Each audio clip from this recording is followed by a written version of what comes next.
Bonjour à toutes et à tous, Shalom Uvracha. Les amis, aujourd'hui j'aimerais qu'on parle d'un sujet très important qui est le sujet du dévoilement de Dieu dans les affaires de litige entre les hommes. Oui, je parle évidemment de la justice, du tribunal, du Din Torah. D'abord, que les choses soient claires, c'est interdit, d'après la Torah, d'aller régler ses affaires au tribunal qui n'est pas un Din Torah. C'est interdit. Nous n'avons pas le droit d'aller nous en remettre dans ce qu'on appelle Arkaot Shel Goïm, c'est-à-dire de nous en remettre au législateur qui n'est pas le législateur de la Torah. Ben d'accord, mais qu'est-ce que tu fais quand tu es en France? Qu'est-ce que tu fais quand tu es en Israël et que la personne qui a ton litige avec toi, elle ne veut pas? Alors, quand tu es en France, tu es en France. Techniquement, comment est-ce qu'on s'arrange? Dès que quelqu'un doit aller au tribunal en France, normalement, il devrait aller voir son rave et lui dire, voilà, j'ai une convocation ou alors j'ai envie de porter plainte. Est-ce que vous m'autorisez d'aller le faire au tribunal, pas selon la Torah, parce qu'il n'y a pas le choix? Et le rave lui dira oui. Et donc, formellement, il s'est sorti du problème en disant, bon c'est parce qu'on n'a pas le choix.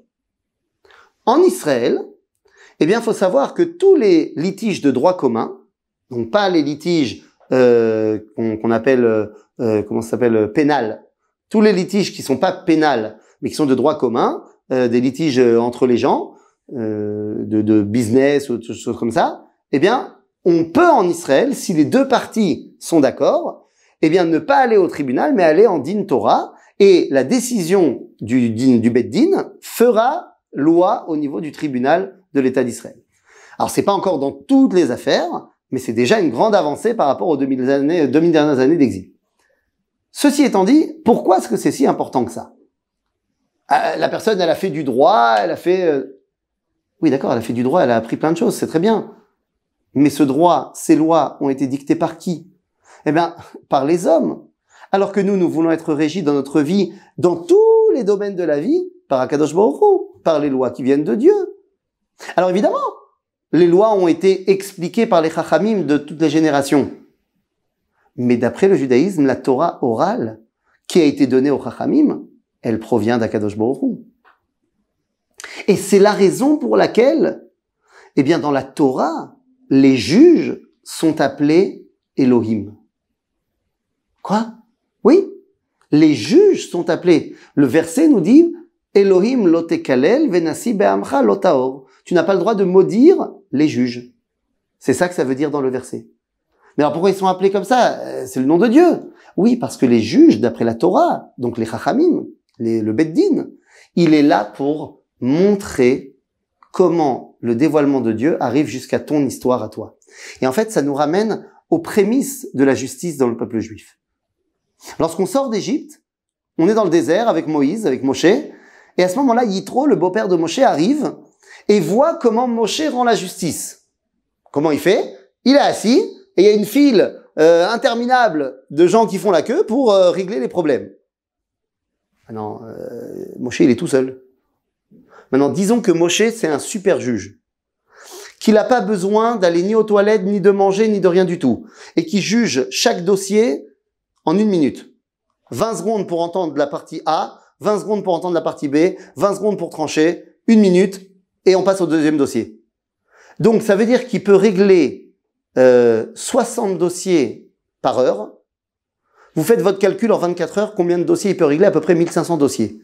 Disons que chaque dossier, c'est 2 personnes qui se disputent, donc il peut régler les problèmes de 3000 personnes en 24 heures. On est 3 millions à l'époque de Moshe. Donc ça ne suffit pas. Alors comment Moshe, il croit que ça va marcher? Yitro, il arrive et il lui dit, mais enfin ça marchera pas. Tu peux pas rendre la justice tout seul. Et moi je vous pose la question. Moshe, il le savait pas ça? Je vous rappelle qu'avant d'être Moshe Rabbeinu, Moshe, il était le prince d'Égypte. Il a appris à diriger un pays plus grand. Tu crois qu'il sait pas qu'on a besoin de délégués? Tu crois qu'il sait pas ce que Yitro va lui dire, qu'il faut faire des autres juges qui vont juger les petites affaires et que lui, il gère les grosses affaires? Bien sûr que Moshe le sait. Il n'y a pas de problème. Mais il dit à Yitro, Ki yavo elai ha'am lidrosh Elohim. Parce que le peuple, il vient me voir pour entendre la parole de Dieu. Je sais très bien que je vais pas réussir tout seul à gérer la justice de tout un peuple. C'est pas prévu d'ailleurs, Yitro. Mais aujourd'hui, c'est le premier jour où on peut rendre la justice. Demain, je vais mettre en place tout ce que tu as proposé, il n'y a pas de problème. Mais aujourd'hui, premier jour, j'avais envie de montrer que le juge, quand il rend la justice, c'est pas lui. C'est Akadosh Baruch Hu.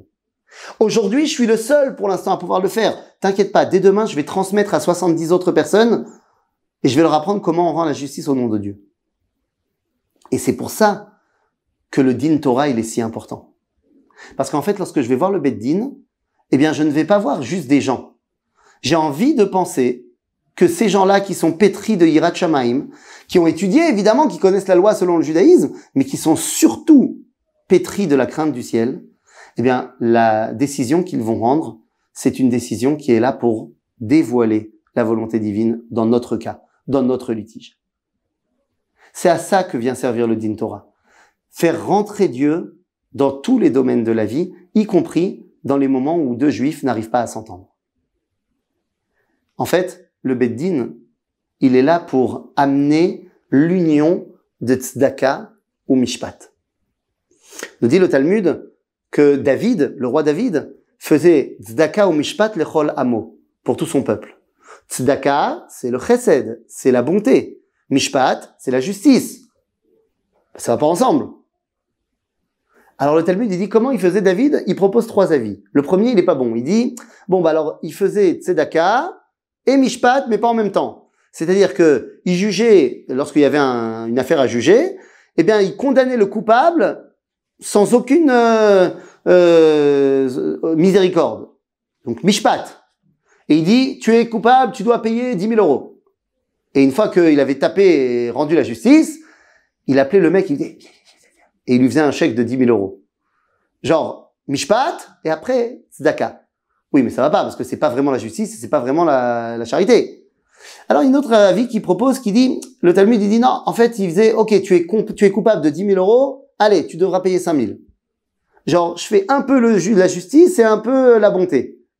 Mais non, parce que c'est pas vraiment la justice et c'est pas vraiment la bonté.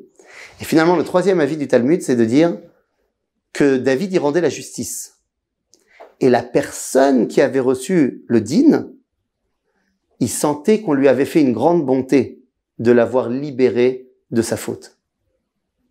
En d'autres termes, quand je vais au Bet Din, je suis prêt à accepter le jugement, qu'il soit en ma faveur ou en ma défaveur, parce que je suis heureux d'avoir pu être en contact avec Dieu, même dans mon problème. Montrer que ma connexion avec Dieu, elle n'est pas que dans les moments de simcha, mais elle est aussi dans les moments les plus compliqués, dans les moments où je suis en bisbise avec un frère juif. Et dans ces moments-là, aller au Bet Din, c'est essayer de dévoiler comment Dieu il va s'intégrer également dans mes affaires du quotidien. À bientôt les amis.